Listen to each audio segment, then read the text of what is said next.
थी कि वो सीता कुछ कर, क्या राम के पास कोई आर्मी थी उस समय? क्या सीता जी जानती थी वो इतना बड़ा 100 योजन का जो समुद्र है वो कैसे पार करेंगे? कितनी सारी स्त्रियों के साथ रावण ने दुष्कर्म किया हुआ है, कितनी सारी स्त्रियों को रेप किया हुआ है। रावण ने सीता जी को हाथ इसलिए नहीं लगाया क्योंकि उसे स्वयं के जीवन की चिंता थी। श्री राम को राजा बनाने का निर्णय केवल दशरथ जी का नहीं था, ये अयोध्या का निर्णय था। It was a consensus building that happened, जो अयोध्या के नागरिकों ने लिया था। Empowerment is able to take your decisions. Did the women did it? वो ऊपर बैठे बैठे कर सकते थे, भगवान मान रहे हो बैठे बैठे कर दो। मनुष्य अवतार में क्यों आए हो? मनुष्य अवतार में आए ही इसीलिए हैं ताकि हम उनसे सीख पाए। ये कहना कि भगवान है, भगवान तो कर सकते हैं, ये तो एस्केपिस्ट है, ये तो हमारा लेजीपना है ना, क्योंकि हम उनके जैसा करना नहीं चाहते। It's not easy, but it's very easy to say भगवान है कर सकते हैं, हम तो नहीं कर सकते बाबा। नहीं तो फिर सीखा क्या आपने? तो फिर इस ग्रंथों का कोई पर्पस ही सॉल्व नहीं हुआ अगर केवल भगवान के नाम पे चढ़ा देना है तो, है ना। ये सारे डिसीजंस उन्होंने लिए एज ह्यूमंस। हमारे सामने भी ऐसी परिस्थितियां आएंगी, उस सिचुएशंस में हम कैसे निर्णय लेंगे? Can we understand that? किन प्रायोरिटीज को जगल करना पड़ेगा, कैसे एथिकल डायलेमाज आ सकते हैं, और उस सब के बीच भी डिसीजंस भी लेने पड़ेंगे और उसके रेपरकशंस भी भुगतने पड़ेंगे। शिव खेरा जी ने और एक बात कही, उन्होंने कहा you make a choice but after you made a choice it chooses you, फिर you can't do anything, but you have to make a choice. There is no running away from making a choice. आपको निर्णय लेने ही पड़ेंगे, भले आपको अच्छा लगे या ना लगे, है ना। और वो लेने के बाद रेपरकशंस भी भुगतने पड़ेंगे। तो कैसे निर्णय लो, किस प्रकार से लो, किस प्रकार से मानसिक दृष्टिकोण डेवलप करो कि फिर जो भी होता है वो आप एक्सेप्ट भी कर पाओ। ये महाभारत और रामायण का उद्देश्य है।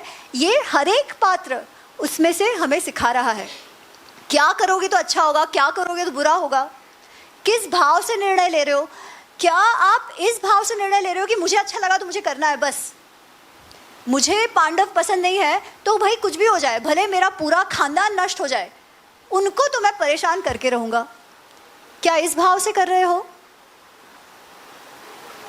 भले सब कुछ भाड़ में चला जाए, मुझे बस अर्जुन के साथ युद्ध करना है, कुछ भी हो जाए, भले उसने मेरा कुछ बाल भी बाका ना किया हो, मुझे तो बस इतना ही करना है। What is that? That is intense jealousy, right? क्या उनको अच्छी एडवाइस नहीं मिल रही थी? 100% मिल रही थी। रावण के पास क्या नहीं था? जितनी सुंदर स्त्रियां चाहिए उसके पास थी, फिर भी क्यों ऐसा किया? लोग कहते हैं वेद पंडित है, वेद पंडित है। अरे वेदों का क्या आप अचार डालो? अगर सिंपल क्या करना चाहिए नहीं करना चाहिए इसकी आपकी समझ नहीं है, आप किसी की वाइफ को उठा के लेकर आए हो। और क्योंकि मैंने ये बात शुरू की थी तो I want to end it. लोग कहते हैं कि भाई कंसेंट के लिए रुका, नहीं भाई, कुछ कंसेंट के लिए नहीं रुका। Sita ji was not the first lady he violated. कितनी सारी स्त्रियों के साथ रावण ने दुष्कर्म किया हुआ है, कितनी सारी स्त्रियों को रेप किया हुआ है, कितनी सारी। वो इतना दुष्ट था इसलिए भगवान को आना पड़ा, और पावरफुल था इसलिए श्री राम आते हैं उसको मारने के लिए, टाइम पास के लिए नहीं। ठीक है, रावण ने सीता जी को हाथ इसलिए नहीं लगाया क्योंकि उसे स्वयं के जीवन की चिंता थी। इतनी सारी स्त्रियों को उसने रेप किया। एक लेडी थी Punjikasthala, we are told she goes and complains. बहुत सारी स्त्रियों ने उसे श्राप दिया था, बट इस बार श्राप ब्रह्मा जी से आया था, वरदान भी ब्रह्मा जी का था, राइट। ये श्राप से वो डर गया। द श्राप था कि अभी अगली बार अगर तुम किसी स्त्री को जबरदस्ती करोगे तो तुम्हारे सर के टुकड़े हो जाएंगे। That is the reason, not out of any feminist concern. ठीक है, not out of any feminist concern. In fact जब रावण की मृत्यु होती है तो उनकी जो वाइफ है मंदोदरी, वो क्या कहती है? इनफैक्ट एक बार आई थिंक दिल्ली यूनिवर्सिटी में एक प्रोग्राम एक था, और आप ही के कॉलेज की एक लड़की है दीक्षा, उसने प्रश्न मुझे पूछा था कि कैसे हम उत्तर दें। हमारी तो टीचर भी कह रही थी कि हस्बैंड हो तो रावण जैसा। ठीक है, और मैंने कहा यार हस्बैंड हो तो रावण जैसा, मंदोदरी से तो पूछो, राइट, उससे पूछो ना कि रावण जैसा पति चाहिए कि नहीं चाहिए। जब रावण की मृत्यु होती है तो Mandodari of course she is sad, she is upset, पति मर गया, सारे बच्चे मर गए, सब कुछ हो गया, इतना विनाश हो गया। अच्छा, इमीडिएट रिएक्शन क्या होना चाहिए? किसने मारा है, इसने मारा है, कुछ ना कुछ श्राप दे दो, ये कर दो, कुछ ना कुछ वो रिएक्शन होना चाहिए ना। Mandodari comes, she cries and she says यही होना था, मुझे तो मालूम था, जो जैसा कर्म करता है फल तो उसका ऐसा मिलता ही है। मैं तो तुम्हें कितना समझा रही थी, मैं कितना समझा रही थी कि ये सीता तुम्हारी मौत बन के आई है। मंदोदरी कहती है रूप में, गुण में, कुल में, परिवार में मेरा और सीता का कोई कंपैरिजन ही नहीं है। I am so much better than her. तुमको इतनी सारी स्त्रियां हैं फिर भी you got so carried away with her कि तुमने अपनी मौत को आमंत्रण दिया। शी सेज ये क्यों हुआ? तो जो जिस्ट है ना इस इतिहास का, दोनों महाभारत और रामायण का, मंदोदरी उसे समराइज करती है। मंदोदरी कहती है पुरा इंद्रियाणि जित्वा जितन त्रिभुवन त्वया। पहले तुमने बहुत तपस्या करी। तपस्या करना मतलब क्या? You have to control all your senses ना। कुछ भी खा लो, कुछ भी कर लो, ऐसा नहीं होता है। सारे आपके सेंसेस को, आपके डिजायर्स को, आपके मन को आपको पूर्णतः कंट्रोल करना होता है टू अचीव समथिंग, संकल्प लेके। तो जब आपने वो किया तब आपको वरदान मिला, यू गॉट पावर, ठीक है, and you ruled over the 3 Lucas. He was very powerful. Mandodari कहती है उन इंद्रियों को, उन सेंसेस को जिसको आपने कंट्रोल किया था ना, उन्होंने आपसे एनिमिटी ली। अर्थ क्या? उन्होंने आपको एनस्लेव कर दिया। बेसिकली शी इज सेइंग कि पावर में आके आप आपके डिजायर्स के, आपके मन के, आपके बेसिक वृत्तियों के कंट्रोल में आ गए। What happened because of that? बुद्धि भ्रष्ट हो गई। और एक बार बुद्धि भ्रष्ट होती है तो पतन तो होना ही है, राइट? बुद्धि भ्रष्ट होती है तो क्या होता है? आप गलत निर्णय लेने लगते हो।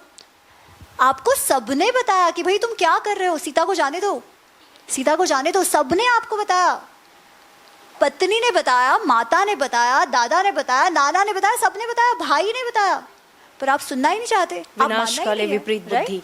अमित जी, अब ना हम ये रिवील ज़्यादा नहीं करेंगे महाभारत और रामायण को, इसलिए आपको ये दोनों किताबें पढ़नी पड़ेंगी, तीनों। हाँ, तीनों।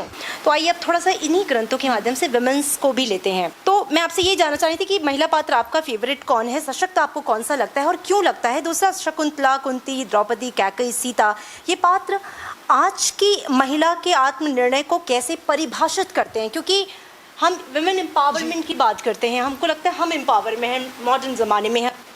क्या वो मॉडर्न ज़माने में नहीं थी? वो क्या एम्पावर थी, और थी तो कैसे थी? मैं चाहूँगी इसको परिभाषित करें। एम्पावरमेंट का अर्थ क्या is what we need to start with, right?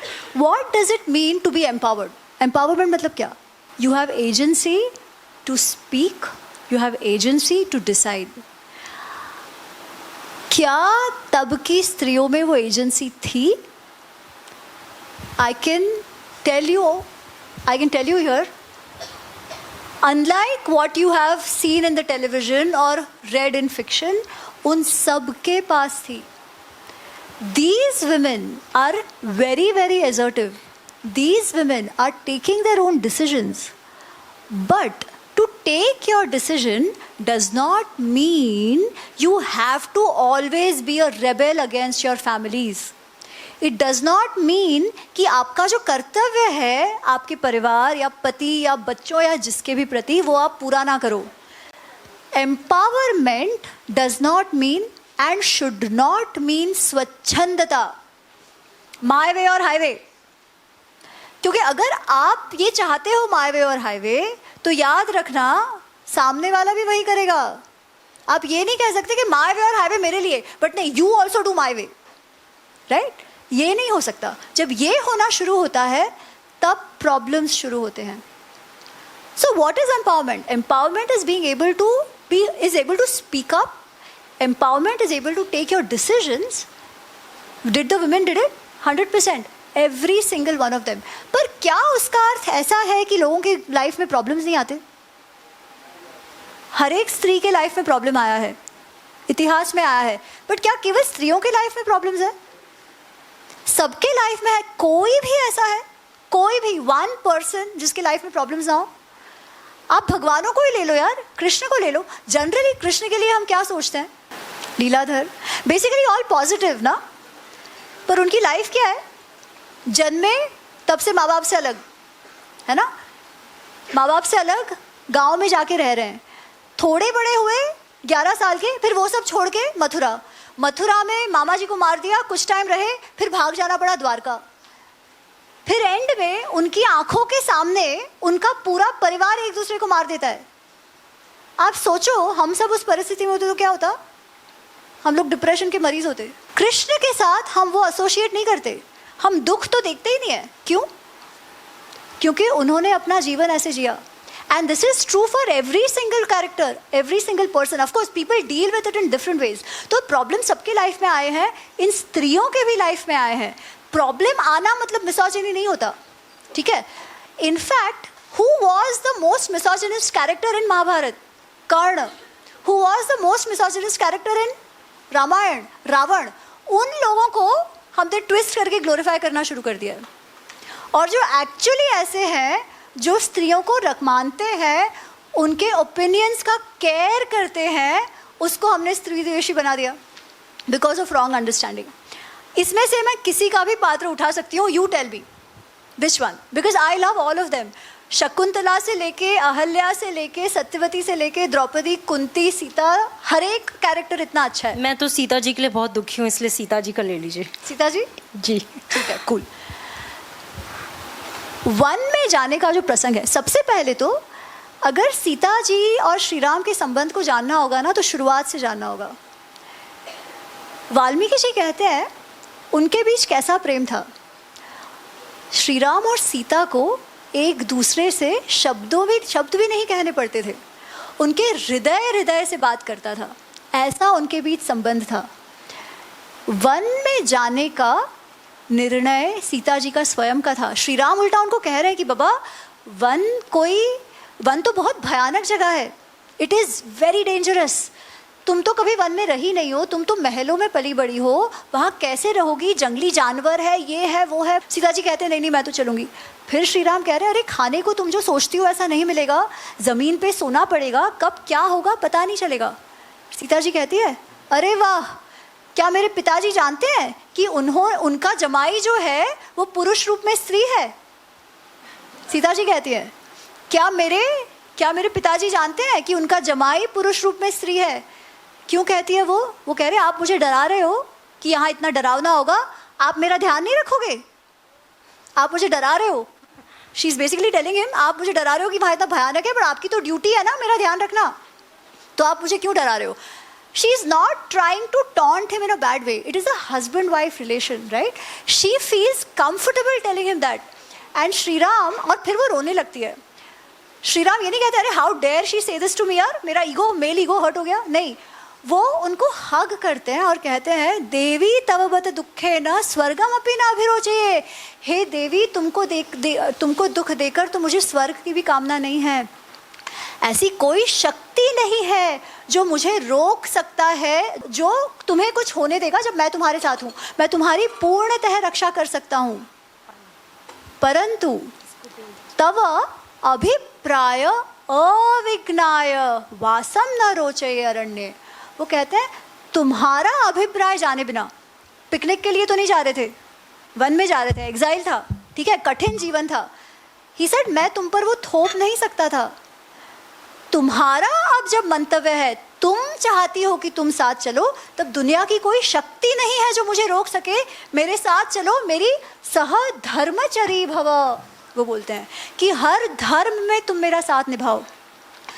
जो उनका 13 साल का वनवास, 14 साल का पूरा वनवास है, जिसमें लास्ट ईयर जो है वो तो चलो जो किडनैपिंग हो गई, पर जो 13 वर्ष का जो पहले का वनवास है, you have to read that. Oh ho, it is like a honeymoon phase for Shri Ram and Sita माँ। साथ साथ है, प्रेम में है। जब सीता जी को रावण उठा के ले जाता है और श्री राम को नहीं पता कि सीता जी कहाँ है, वो इतने टूट जाते हैं कि वो कहते हैं कि पूरा ये जो सचराचर है, पूरा जो समाज है, पूरा जो यूनिवर्स है ना, उसको मैं नष्ट कर दूंगा अगर मुझे सीता नहीं मिलती है। ये भी श्री राम कह रहे हैं, ठीक है। तो वो प्रेम इतना है। अच्छा, अब आपको, मुझे पता है 2-3 प्रसंग को आप वेट कर रहे हो, वो मैं आपको फटाक से बताती हूँ। हनुमान जी जब सीता जी को मिलते हैं तो वो कहते हैं, जब वो अशोक वाटिका में है, तो वो कहते हैं सीता जी आप मेरे साथ चलो, है ना, मैं आपको लेकर जाऊँगा, I am capable of taking you. Sita ji कहती है मुझे विश्वास है आप मुझे ले जाओगे, परंतु अगर आप मुझे ले जाते हो तो मुझे छुड़ाने का श्रेय किसको मिलेगा? Who will get the credit? you will get the credit. People will put names on my husband. मेरे पति के कैरेक्टर को लोग क्या बोलेंगे कि अरे पत्नी को भी नहीं संभाल पाया, उस पर कलंक लगेगा. इसीलिए यही सही है कि श्री राम स्वयं आए, रावण से लड़े और मुझे यहाँ से ले जाए. अच्छा मुझे एक बात बताओ, आज हम बहुत टेकन फॉर ग्रांटेड लेते हैं कि राम आएंगे, लड़ेंगे, लेके जाएंगे. क्या राम के पास कोई आर्मी थी उस समय? क्या सीता जी जानती थी वो इतना बड़ा 100 योजन का जो समुद्र है वो कैसे पार करेंगे? इन अ वे क्या वो श्री राम के पराक्रम की टेस्ट नहीं थी कि वो यहाँ आए, मुझे छुड़ा के लेके जाए? इस बात को हम बहुत आसानी से मान जाते हैं कि हाँ ठीक है उन्होंने ऐसे किया, पर जो अग्नि परीक्षा वाला प्रसंग आता है उसमें हमको लगता है अरे रे रे ये कैसे? श्री राम क्या सोच रहे हैं उस समय जब सीता जी आती हैं, जिनके लिए वो इतना तड़प रहे हैं, वो जब फिर सामने आती हैं तो वो कहते हैं मैं कोई तुम्हारे लिए नहीं आया था. सब लोग जानते हैं कि उनके लिए वो मर रहे हैं, फिर भी कहते हैं मैं कोई तुम्हारे लिए नहीं आया था, तुमको जाना है वहाँ जाओ, मैं तो अपने परिवार पे कलंक ना लगे इसलिए आ गया था. Everyone is shocked. Sita ji तो शॉक्ड है ही, but Hanuman ji is shocked, Lakshman ji is shocked, everybody is shocked कि ऐसे कैसे. सीता जी बहुत गुस्सा हो जाती हैं. वो कहती है कि तुम ऐसे कैसे मेरे साथ बात कर रहे हो? क्या तुम मुझे जानते नहीं हो मैं कैसी हूँ? कोई दुष्ट मनुष्य दुष्ट स्त्री के साथ बात करता है, वैसे तुम मेरे साथ बात कर रहे हो. सौमित्र, हे लक्ष्मण, तुम चिता जलाओ, मैं दिखाती हूँ मैं क्या हूँ. और वो अग्नि प्रवेश वाला प्रसंग होता है, जिसके लिए श्री राम ने उनको नहीं कहा. श्री राम ने उकसाया ज़रूर, ठीक है, पर उन्होंने नहीं कहा तुम अग्नि प्रवेश करो. जब अग्नि प्रवेश हो जाता है, अग्निदेव आते हैं और कहते हैं कि अस्याम पापम न विद्यते, इसमें कोई भी पाप नहीं है. तो पता है श्री राम क्या कहते हैं? श्री राम कहते हैं अहमपि अवगच्छामि, मुझे तो मालूम है, मुझे तो कभी कोई प्रश्न था ही नहीं, मुझे तो किंचित अपि बिल्कुल भी शंका नहीं थी, क्योंकि रावण की औकात नहीं थी कि वो सीता कुछ करे. अनन्याम हृदयाम सीता मच्चित्त परिवर्तिनीम, सीता का हृदय केवल मुझ में है और मेरा भी हृदय केवल उसमें मैं तो ये जानता हूँ. परंतु प्रत्यार्थम तो लोकानाम, लोग तो बात करेंगे ना. मैं नहीं चाहता कि मेरे पत्नी पर जो अब रानी बनने वाली है कलंक लगे. How is it different from what Sita ji is saying?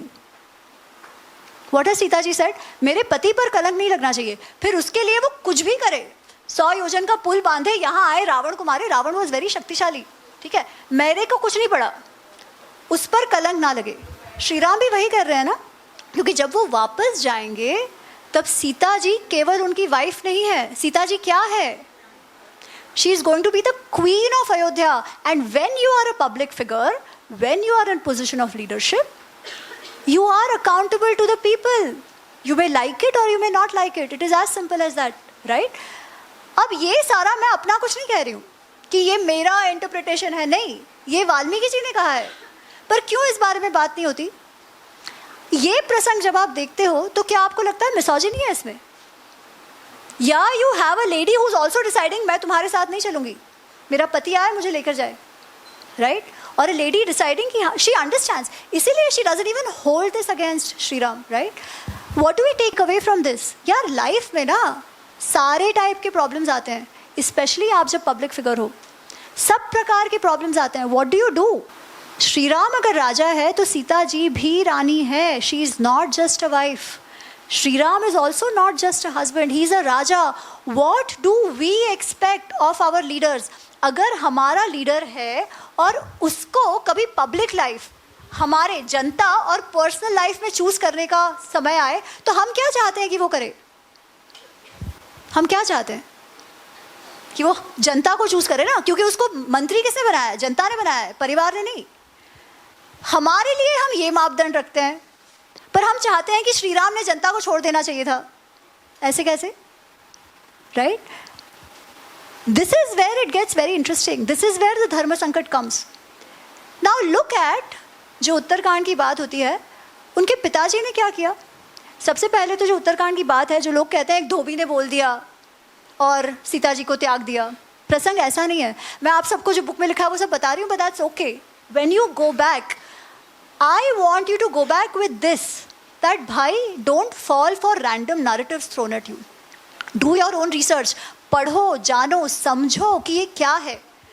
नहीं तो क्या होगा ना, अपने जीवन में जब प्रॉब्लम्स आएंगे ना, वील फाइंड कन्वीनियंट आंसर्स, और ऐसा होता नहीं है, लाइफ में प्रॉब्लम्स आते हैं, इसको भी उस तरीके से समझो।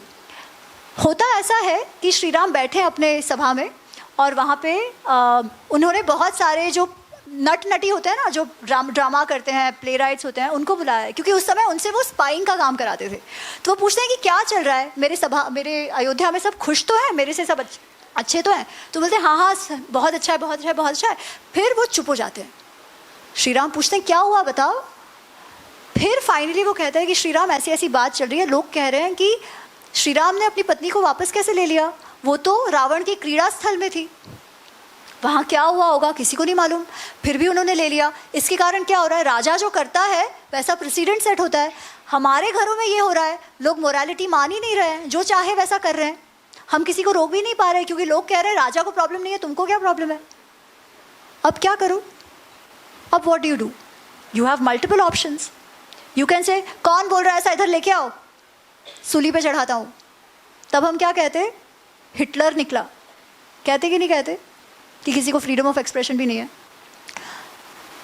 अगर ये कहते, दूसरा ऑप्शन ये था कि ठीक है आपको मेरे वाइफ से प्रॉब्लम है, कोई बात नहीं मैं चला जाता हूँ। क्योंकि अगर कुछ नहीं करते ना तो क्या होता, क्या समाज को उन पर भरोसा रहता। राजा का शब्द न्याय होता था उस समय। अगर राजा का शब्द न्याय है और आपको राजा पर ही भरोसा नहीं है, तो क्या आपको न्याय पर भरोसा होगा। तो दूसरा क्या कर सकते थे, वो कहते थे ठीक है आपको मेरी पत्नी पे भरोसा नहीं है, मैं चला जाता हूँ उसके साथ, I don't care for the Raja, I don't care for the राज्य, आई केयर फॉर माई पत्नी। तब क्या कहते लोग पता है, ऐसी परिस्थिति पहले भी आई अयोध्या में। किसके साथ, राज्य को चूज करना या पत्नी को चूज करना, ये परिस्थिति पहले भी आई है। किसके लिए, किसके सामने, रामायण में। दशरथ, उनके पिताजी। श्री राम को राजा बनाने का निर्णय केवल दशरथ जी का नहीं था, ये अयोध्या का निर्णय था। It was a consensus building that happened, जो अयोध्या के नागरिकों ने लिया था। Dasharath ji had promised them that Shri Ram will be the raja, but जब पत्नी और राज्य के बीच चूज करने का आया, उन्होंने क्या किया, पत्नी को चूज किया। क्या वो कह नहीं सकते थे भाई राज्य के कामकाज में तुम बोलो मत, तुमको और कुछ चाहिए मैं दिलवाता हूँ, right, he could have said that, but what did he do, पत्नी पत्नी पत्नी। इनफैक्ट एक प्रसंग आता है जब वनवास शुरू हो जाता है, तब श्री राम ये कहते हैं कि क्लियरली कैकेयी जो है वो मेरे पिताजी को नष्ट करने आई है, वरना कौन ऐसा पिता हो सकता है जो इतना ज़्यादा कामुक हो जाता है कि मेरे जैसे लड़के को जो इतना ओबीडियंट है उसको निकल जाने को कहे। There is that one incident which comes. Of course, he still does what he needs to do. But वो बेवकूफ़ थोड़ी ना है, वो देख रहे हैं क्या चल रहा है, right? And you see the dynamics of Kaikeyi माँ and कौशल्या माँ. It's very interesting the way human psychology has been weaved in, because वो सच है. Anyways, तो अगर ये होता तो हम क्या कहते हैं, जैसा बाप वैसा बेटा। बाप ने भी वही किया, जब समय आया तो हमको छोड़ दिया, पत्नी को पकड़ा, ये भी वही कर रहा है। Would that have been any more? हम आज रामायण की बात भी नहीं कर रहे होते। उन्होंने क्या किया, उन्होंने कहा, सबसे पहले तो वो बहुत दुखी हुए, उन्होंने लक्ष्मण को बुलाया और कहा कि मैं जानता था, वो जो अग्नि परीक्षा वाला प्रसंग हुआ, मैं जानता था लोग ऐसी बात करेंगे, पर फिर भी अब वो कर रहे हैं, इतना सब होने के बाद भी, अब क्या करूं। तब वो कहते हैं कि भाई तुम सीता जी को छोड़ के आओ। अब मुझे एक बात बताओ, अगर सीता जी वहीं रहती ऐसे लोगों के बीच जो उनके कैरेक्टर पे प्रश्न उठाए जाते, तो क्या होता उनका, was it worth staying there. और सीता जी को भेज के उन्होंने क्या किया, did he marry again, why did he not marry again. उनके पिताजी की कितनी पत्नियां थी, उस समय के राजाओं की कितनी पत्नियां थी, उनके बाद के राजाओं की कितनी पत्नियां थी, शिवाजी की कितनी पत्नियां थी। पॉलीगैमी वाज अ नॉर्म, पर उन्होंने विवाह नहीं किया। विवाह नहीं करके उन्होंने क्या बताया, what is the message he sent. वो चाहते तो विवाह कर सकते थे ना, सारे ग्रंथों सारे यज्ञों के लिए करना होता था। श्री राम ने क्या कहा, एक्शन को समझो। वो कह रहे हैं आपको आपके रानी से प्रॉब्लम है ना, मैं रानी को छोड़ देता हूँ, पर मेरे वाइफ को मैं कभी नहीं छोड़ रहा। मेरे जीवन में अगर कोई मेरी पत्नी का स्थान ले सकता है तो वो केवल सीता ही है। सीता के अलावा कोई और मेरी पत्नी का स्थान नहीं ले सकता। आपको रानी से प्रॉब्लम है ना, मैं राजधर्म निभाता हूँ, मैं रानी को छोड़ देता हूँ। राजधर्म निभाने का कर्तव्य सीता जी का भी था। शी इज ऑल्सो रानी ना, didn't she owe it to the public? If people are name calling her, did she not owe it to the public? Right? पर हम कैसे सोचते हैं, एक ही दृष्टिकोण से देखते हैं इस चीज को। हम नेक्स्ट लेवल के क्वेश्चन नहीं पूछते कि क्यों नहीं शादी की। और आज हम सीता जी के लिए जो हमारा इमोशन है, जो भाव है, वो क्यों है? Because Shri Ram did what he did. अगर श्री राम ये नहीं करते तो बात कुछ और ही होती। ये सब पता कैसे चला? हम जनता है वो, रिमेंबर दैट, हम वो अयोध्या वाले जनता है जो क्वेश्चन कर रहे हैं। इसका आंसर कहाँ से मिला? जब लव कुश वापस आए हैं, राइट? जब लव कुश वापस आए हैं और वो बता रहे हैं, तभी जनता ने माना है कि भाई सीता जी इज प्योर, तभी हम सब जाने हैं Sita ji is pure. But उस समय जब श्री राम कहते हैं चलो अब हो गया सब, अब वापस आ जाओ, तो सीता जी क्या कहती है? What is her final action if not of an empowered स्त्री? She doesn't say it, but you see it in her action. मैंने रानी का धर्म निभाया, मैंने पत्नी का धर्म निभाया, मैंने माता का धर्म निभाया, अब और नहीं, right? अब और नहीं। There is a thin line between your कर्तव्य and self respect. She said, आपने आपका कर्तव्य निभाया, मैंने अपना कर्तव्य निभाया, वापस आने की तो कोई बात नहीं है। वापस कहाँ आ रहे हो? उसी समाज में वापस आने की बात नहीं है। क्या ये एक अबला नारी कर सकती है? क्या ये ऑपरेशन की कथा है? नहीं, ये जैसे एक मनुष्य के, पुरुष के स्ट्रगल की कथा है, ये एक स्त्री के भी स्ट्रगल की कथा है। और ऐसी स्त्री who is empowered, nobody needs to empower her, she is self empowered. फटाफट रैपिड फायर राउंड में कुछ क्वेश्चंस कर लेती हूँ। आपके दिल के करीब रामायण या महाभारत? महाभारत मेरी पहली पुस्तक है, तो Mahabharata is always going to be close to my heart. And of course Mahabharata is way more active, परंतु Ramayana was more emotionally enriching. लेकिन सीख हमें दोनों से मिलती है। एब्सोल्युटली, बिल्कुल, एब्सोल्युटली। हाँ, धर्म क्या है, मुझे एक लाइन में बताइए। बड़ी मिसकंसेप्शन है धर्म को लेकर। तो जनरली मैं धर्म पे बहुत बोलती हूँ। जनरली मैं ये कहती हूँ कि धर्म है sustainability and all of that, वो आप देखो। पर आज मैं अलग डेफिनेशन दूंगी जो विदुर ने कहा है। विदुर कहते हैं न तत् परस्य कुर्यात् यत् प्रतिकूलम च आत्मनम। जो आपको आपके लिए अच्छा नहीं लगता ना, वो आप औरों के लिए भी ना करो। ये सिंपल फंडा है धर्म का। बहुत सुंदर। एक महाभारत या रामायण का एक ऐसा पात्र जिसे आप चाहें वो दोबारा जन्म ले, कौन? अर्जुन। अर्जुन। अर्जुन मुझे भी बहुत पसंद है, बहुत सारे रीजंस की वजह से। आप लिखती कब है, सुबह शाम या अचानक? दिन के टाइम पे, चाय या यूजुअली। कॉफी? अगर अदरक वाली चाय नहीं मिल रही अच्छा, तो फिर हाँ। और कभी कभी नॉर्थ में आके ना कॉफी पीनी पड़ती है, क्योंकि बहुत ज्यादा दूध डालते हो आप जो मैं नहीं पी सकती। अगर किसी ग्रंथ को फिल्म में बदलना हो तो आप कौन सा लेना चाहेंगी और क्यों? इन दोनों में से अगर बात हो रही है तो मैं चाहूंगी पर्सनली कि पहले रामायण हो, क्योंकि रामायण पे इतना ज़्यादा लिखा गया है, दिखाया गया है, परफॉर्मेंसेस भी हुए हैं, पर ये कुछ भी वाल्मीकि रामायण से नहीं हुआ। अधिकतर या तो मानस से होता है या कुछ किसी और चीज़ से होता है, फोकलोर से होता है, ये सब होता है। वाल्मीकि रामायण से नहीं हुआ। मैं चाहती हूँ ऐसा कोई ड्रामेटाइज करे जो शुद्ध 100% वाल्मीकि रामायण पे हो, क्योंकि वाल्मीकि रामायण में जो श्री राम का जो व्यक्तित्व भी है, सीता जी का व्यक्तित्व है, हनुमान जी का व्यक्तित्व है, that is so much more relatable. हम हनुमान जी को हमेशा अधिकतर केवल एक भक्त के रूप में अभी जो हम चाहेंगे ये आप ही कर दीजिए, हम हेल्प करेंगे, थोड़े बहुत पात्र भी कर सकती हूँ। मैंने सीता का रोल किया है, इससे ज्यादा मेरे में कैपेबिलिटी नहीं है। और अमी गडोत्रा को आप एक शब्द में कैसे परिभाषित करेंगी? कौन है आप? दया अर्थिनी, student Oh, wow. For life, student of life. और आपको पता है स्टूडेंट अगर आप रहते हैं तो sky is the limit for you. और मुझे इतनी जोर से तालियां बजाइए कि स्काई तक आवाज जाए प्लीज। मैं डीपली इम्प्रेस्ड हूँ अमी गडोत्रा जी की जर्नी से, क्योंकि किसे पड़ी है कि क्या हुआ इतिहास में और उसे हम वर्तमान में इतना पेन लेके क्यों बताएं। लेकिन आप देखिए कि इतिहास तो बीत गया, पन्नों पे उसे उकेरा गया, लोगों ने उसे गलत तरीके से फिर पेश किया उसको तोड़ मरोड़ के, लेकिन उसको एज इट इज़ बताना, और क्यों बताना ज़रूरी है, क्योंकि वो इतिहास ही, जैसा कि मैंने शुरू में कहा था, कि वर्तमान की शक्ति है और भविष्य की दिशा है। इसलिए इतिहास को उसके मूल अर्थ में पढ़ना, समझना, गहराई से उतारना बहुत ज़रूरी है, और इसके लिए अमी जी का बहुत धन्यवाद। और आज मैं अमी जी से मिली, थैंक यू सो मच। जय सिया राम।